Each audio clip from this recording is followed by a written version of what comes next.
നമസ്കാരം കൂട്ടുകാരെ. UK visa തട്ടിപ്പിൻ്റെ videos ചെയ്ത് ഞാൻ തന്നെ നാണം കെട്ടിരിക്കുക. കാര്യം മാസത്തിൽ 5 വിസ തട്ടിപ്പ് ഉറപ്പാണ്.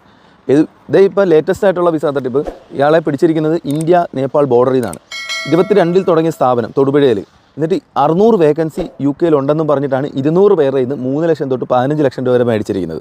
എന്നെ ഒരു 5-10 പേര് മെസ്സേജ് അയക്കാറുണ്ട്. ചിലപ്പോൾ UK നിന്നും ദുബായിൽ നിന്നും നാട്ടിൽ നിന്നൊക്കെ അയക്കാറുണ്ട്. ഇവിടെ ജോലി ഉണ്ടോ, വേക്കൻസി ഉണ്ടോ എന്നൊക്കെ. ഡെയിലി 2-3 ആൾക്കാർ എനിക്ക് മെസ്സേജ് അയക്കാറുണ്ട് UK വിസ ഉണ്ടോ, ജോലി ഉണ്ടോ എന്നൊക്കെ ചോദിച്ചിട്ട്. അത് കേരളത്തിലായാലും ഈ ദുബായിൽ നിന്നായാലും UK നിന്ന് തന്നെ പലരും ഉണ്ട്. UK വന്നവർക്ക് തന്നെ ജോലിയില്ല, നാട്ടിൽ പോകേണ്ട അവസ്ഥയിൽ നിൽക്കുമ്പോഴാണ് UK വരാൻ വേണ്ടി ഒരുപാടധികം ആളുകൾ ട്രൈ ചെയ്തുകൊണ്ടിരിക്കുന്നത്. ശരിയാണ്, ഓഫ് കോഴ്സ് ഞാനും നിങ്ങളെപ്പോലൊക്കെ തന്നെ വിസ നോക്കിയിട്ടുണ്ട്. പല രാജ്യത്ത് പോകാൻ വേണ്ടി നാട്ടിൽ നിന്ന് പലരുടെയും കാല് പിടിച്ചിട്ടുണ്ട്.